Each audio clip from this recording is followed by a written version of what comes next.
ትላንትና ማምሻውን ጀምሮ በግል የቲክቶክ አካውንቷ ላይ የዚህ ዓለም ኑሮ እንደበቃትና ከዚህ በኋላ እሷን ረፍት የሚሰጣት ሞት ብቻ እንደሆነ ተናግራ ከዚህ ዓለም ድካም ያረፈችውና በፌስቡክ እና እንዲሁም ደግሞ በቲክቶክ ገጿ በጣም ብዙ ተከታዮች ያሏት ፍልቅልቋ ሳቂታዋ ሁልጊዜ ስትስቅ ስትጫወት የምትታወቀው ቦኒ ከዚህ ዓለም ድካም ማረፏ በገዛ ፈቃዷ ከዚህ ዓለም ድካም ማረፏ ይታወቃል። ይህንን ታዲያ የሰሙ በጣም ብዙ ወዳጆቿ ከልብ ማዘናቸውን እየገለጹ ይገኛሉ። እንግዲህ ቦኒ ይህንን ጉዳይ በተመለከተ በቀጥታ ላይቭ ላይ ገብታ እንዲህ ያለ ነገር ልታደርግ መሆኗን ስትናገር ከስር እየገቡ በጣም ያልተገባ መልእክት ሲሰጧት የነበሩ ሰዎች ነበሩ።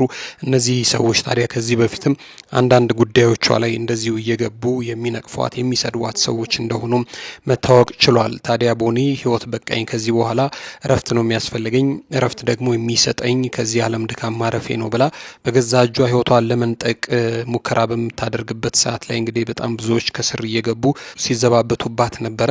በሌላ መልኩ ደግሞ ከዚህ በፊት እንደምትቀልደው እየቀለደች ነው ፕራንክ ነው ብለውም ደግሞ ሲጠብቁ የነበሩ ነበሩ። ነገሩ ግራ ያጋባቸውና ከዚህ ቀደም እንደዚህ ያለ ነገር ሰርታ አታቅም፣ እንደዚህም ያለ ነገር ሞክራም አስባም አታቅም ሲሉ የነበሩ ሰዎች ደግሞ በድንጋጤ እባክሽን ይሄ ነገር ቀልድ ነው በይን፣ ቀልድ ደግሞ ካልሆነ አረፍ በይ፣ ረፍቱ ሰጂ፣ ግዴለሽም፣ ነገ የተሻለ ቀን ይሆናል፣ ዛሬ ያልፋል እያሉ እየተጨነቁላት ሲመክሯት የነበሩ ሰዎች ነበሩ።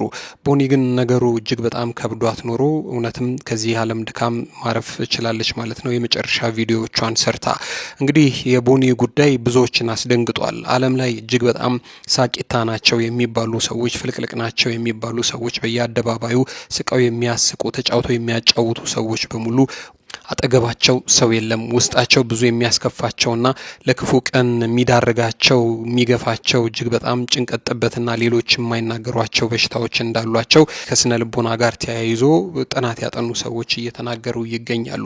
እንግዲህ ቦኒ ህይወቷን ካጠፋች በኋላ ነገርየውን የሰሙ ወዳጆቿ እንግዲህ እንደምንም ብለው በሩንም ሰብረው ገብተው ሊያተርፏት ሙከራ አድርገው ነበረ። መጀመሪያ እንግዲህ በአምቡላንስ እዚህ ቪዲዮ ላይ እንደምታዩት ከአንዳንድ አፋፍ ሰው ይዘዋት ሄዶት ወደ ጳውሎስ ሆስፒታል ነበረ። ከዛ በኋላ ግን ነገሩ እጅግ በጣም ያላማረ ሲሆን ሚኒሊክ ነው እንደገና የተላከችው። ከሚኒሊክ ታዲያ መጨረሻ ላይ እንግዲህ ህይወቷ አልፎ ያው አስክሬኗ ከሚኒሊክ ሊወጣ ችሏል ማለት ነው። በእርግጥ አሁን ባለን መረጃ ቦኒ ህይወቷ ያለፈው እዛው ነው ወይንስ ደግሞ ሰዎች ከደረሱ በኋላ መንገድ ላይ ነው ሆስፒታል ነው የሚለውን ነገር ለጊዜው ማጣራት አልቻልንም። ይህንን ጉዳይ በተመለከተ ግን አሁን ወዳጆቿ ስልክም እየመለሱ ስላልሆነ የሆነውን ነገር በዝርዝር ማወቅ አልቻልንም። ያው ህይወቷ ከማለፏ በመለስ እንግዲህ ማምሻውኑ ነው አስክሬኗ ወደ ሳንሱሲያ አካባቢ ወደሚገኘው ወደምትኖርበት መኖሪያ ቤት አስክሬኗ ተመልሶ እንግዲህ ዛሬ ማለዳውን ጀምሮ ወደ ቤተሰቦቿ ጋር አስክሬኑ መላኩን የቅርብ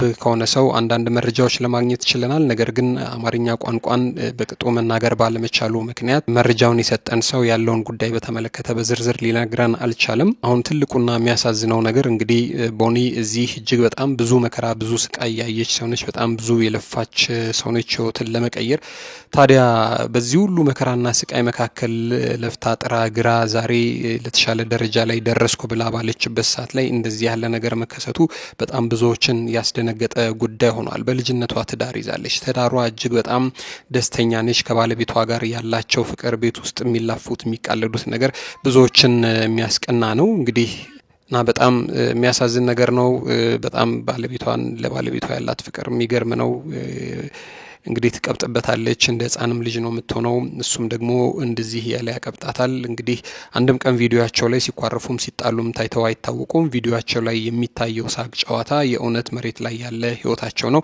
እንደ ሌላው ሰው ለማስመሰል ብለው ሚዲያ ላይ የሚስቁና የሚጫወቱ አይደሉም። ህይወታቸው እንደዛ ነው እያሉ ይገኛሉ። እሱም እንግዲህ አቅሙ በፈቀደ መልኩ የሰርግ ስራዎችን እየሰራ ኑሮን ለመግፋት አብሯት ከጎን ይሮጣል። እንግዲህ ቦኒ በተለይ ደግሞ የኦንላይን ቢዝነሶችን ትሰራለች። አየር ባየር የምትነግድ ቸው ነገሮች እንዳሉም ነው የሰማነው። ከዛ በመለስ ግን ማታ ማታ በቀጥታ የላይቭ ስርጭት ላይ እጣዎችን ታወጣለች፣ እቁቦችን ትጥላለች። እንግዲህ ይህ ነው ዛሬ ለደረሰችበት ደረጃ ላይ ያደረሳትና እንደዚህ የተደላደለና ምቹ ኑሮ እንድትኖር ያደረጋት ማለት ነው። በጎን ለጎንም ደግሞ የተለያዩ ኮንቴንቶችንም ትሰራለች፣ የካፕል የሁለትዮሽ ኮንቴንቶችን ማለት ነው። እሱንም የምትሰራ ጎበዝ ሰው ነች። ታዲያ በህይወት ኑረት መካከል ትላንትና ከብዙ ውድቀት የተነሳችው ይቺ ይቺ ሰው ባሌ ያለችውን ሰው አግብታው ቤተሰቦቿ ጋርም መልስ ሄዳ ከመጣችም በኋላ ባለቤቷን እጅግ በጣም በሚገርም መልኩ ባልታሰበ ቀን አንድ ቀን እንደዚሁ ጠርታው በመኪና ሰርፕራይዝ አድርገዋለች። ይህ በጣም ብዙዎችን ያስገረመ ጉዳይ ነበር። እንኳንና ሌሎችን ቀርቶ እሱም ራሱ ይሄ ነገር ማመን አልቻለም ነበረ። እንግዲህ ቦኒ ላይ የሆነው አሳዛኝ ክስተት በማህበራዊ ሚዲያ አጠቃቀማችን ላይ ትልቅ ጥያቄ ጥሎ ያለፈ ጉዳይ ሆኗል ማለት ነው። ማህበራዊ ሚዲያ ሁሉ ሰው በነጻነት ሀሳቡን የሚሰጥበት ነው። ያም ቢሆን ግን አንዳንድ ሰዎች የሚሰጡት ሀሳብና አስተያየት እንደዚህ ገፍቶ የአንድን ሰው ሕይወት ሊነጥቅ እንደሚችል መስተዋል ያለበት ጉዳይ ይመስለናል። የቃላት ጥቃት እንዳስመረራት በስንት ቪዲዮ የተናገረችው ቦኒ ታዲያ በፈገግታ ብቻ አልነበረም የከረመችው። በጣም ብዙዎቹ በቃል ያጠቋታል፣ ይሰድቧታል። በሳቅ የሸፈነች ህመም ነበራት ውስጧ። ታዲያ በኮሜንት የምንሰነዝራቸው ቃላት ሰውን የመግደል አቅም እንዳላቸው ይህ የቦኒ ነገር እጅጉን ማሳያ ሆኗል። በጣም ብዙዎች ይሰድቧታል፣ ያንቋሽሿታል። በአካላዊ ሁኔታዎቿም ይናገሯት እንደነበር እልፍ እያለችም ትናገራለች። ብዙ ጊዜ ግን ምንም የማይመስላት የማትገረም ሰው ሆና ስትታይ ቆይታለች። ግን ይሄ ነገር ውስጧ ገብቶ በብዙ መልኩ ሳይሸረሽራት የቀረ አልመሰለንም። መጨረሻ ላይ እንግዲህ ያው ከዚህ ዓለም ድካም አርፋለች ማለት ነው። ከዚህ ጉዳይ ጋር ተያይዞ በጣም ብዙ ሰዎች አስተያየት እየሰጡ ይገኛሉ። ቲክቶክ ላይ ሀሳብ አስተያየት የምንሰጥ ሰዎች በጣም መጠንቀቅ አለብን እያሉ ይገኛሉ። ይህ አሳዛኝ ክስተት ሁላችንም በማህበራዊ ሚዲያ አጠቃቀማችን ላይ እንድንጠነቀቅና ለሰዎች የምንሰጠው አስተያየት በህይወታቸው ላይ የሚያመጣውን ለውጥ እንድንገነዘብ ያደርገናል ማለት ነው። ከዚህ አልፎም ተርፎ ደግሞ ማንኛውም ሰው እንግዲህ አይበቃ መረረኝ ሆቴል እንደዚህ ላደርግ ነው ሲል እንደ ቀልድ ባንመለከተውና በተቻለ አቅም ባለበት ደርሰን ደግሞ ያንን ሰው ልንታደገው እንደሚገባ የቦኒ ሁኔታ ማሳያ ነው። ከቦኒ በፊትም በጣም ብዙ ሰዎች እንደዚህ ልናደርግ ነው ብለው ያደረጉ ሰዎች አሉ። እንደዚህ ልናደርግ ነው ብለው ሲሉ ግን አያደርጉም ብለው የቀለዱባቸው ሰዎች ታዲያ እነዚህ ሰዎች ራሳቸውን ካጠፉ በኋላ መጥፎ ጸጸት ውስጥ ገብተዋል። ምን አለ እንደዚህ ባልተናገርኩ፣ ምን አለ እጄን በሰበረው፣ ምን አለ ባልጻፍኩ ኖሮ ብለው ሲጸጸቱ በጣም ብዙ ሰዎች አይተናልና ከዚህ በኋላ ማህበራዊ ሚዲያ ላይ እንግዲህ አንድ ሰው ተነስቶ መሮኛል በቃኝ ህይወት የሚል ነገር ሲናገርና ምናልባትም ደግሞ ልክ ያልሆኑ የፖስቶችንና ጽሁፎች ወይ ደግሞ ልጥፎችንም ስናይ ይህንን ሰው በቅርብ የምናቅ ሰው ሄደን መክረን ገስጸን ወይ ደግሞ ለቀናት አብረን ቆይተን እንዲህ ካለው አደጋ ልንታደገው ይገባል ማለት ነው። እንግዲህ ይሞላልኛል ይሰምርልኛል ብላ ነው እዚህ ቪዲዮ ላይ እንደምትመለከቱት አግብታ ወደ ቤተሰቦቿ ዘንድ እንግዲህ እንደዚህ ታጅባ የሄደችው።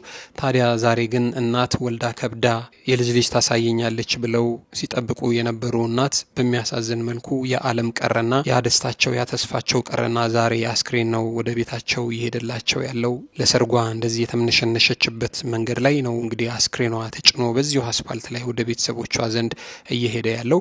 ቦኒ እንግዲህ ለቤተሰቦቿ አምስተኛ ልጅ ነች፣ የመጨረሻም ልጅ ነች። ቤተሰቦቿን በብዙ ብርታት ትረዳለች። ከቤተሰቦቿ መካከል አንድም ወንድም እንዲሁ ባህር ማዶ መካከለኛው ምስራቅ እንዳለም ሰምተናል። አሁን ወደ ተወለደችበት አካባቢ ነው አስክሬኗ እየሄደ የሚገኘው። በጣም ልብ የሚሰብር ጉዳይ ነው። እንግዲህ እናት ያለ አባት ነበር እነዚህ ልጆች ያሳደጉት። ታዲያ ደረሱልኝ ብለው አይናቸውን ሲያዩ እነዚህ ያለ ነገር የደረሳቸው እናት እጅግ በጣም መሪር ሐዘን ውስጥ ሊሆኑ እንደሚችሉ መገመት እጅግ በጣም ቀላል ነው። ያን ያህል ከባድ አይደለም። እንደዚህ ያለ ሐዘን በጣም ከባድ ነው። እንግዲህ ምንም ማድረግ አይቻልም። ማህበራዊ ሚዲያችን ካመጣው በጣም ጠቃሚ ነገር ጎን ለጎን ደግሞ እንደዚህ ያለ ጸያፍ ነገር ተናግረው የሰው ሕይወት የነጠቁም ሰዎች አሉ። ይህንን ያደረጉና ዛሬ ሞቷን ያዩ ሰዎች እንዴት ያለ ነገር ነው የሚሰማቸው? ይደሰታሉ? ይስቃሉ ወይ? በሷ ማለፍ ምንድን ነው የሚያገኙት ነገር የሚል ጥያቄ ማንሳት እንወዳለን። እንግዲህ ከዚህ በኋላ በጣም ከባዱ ጊዜ ለባለቤቷ ነው። ገና በቅጡ ያልጠና ትዳራቸው ገና ሮጠው ሳይጠግቡ ወልደውም ሳይስሙ እንደዚህ ያለ ደረጃ ላይ ደርሰው በዚህ አይነት መልኩ መለያየታቸው እጅግ በጣም የሚያሳዝን ነገር ነው ማለት ነው።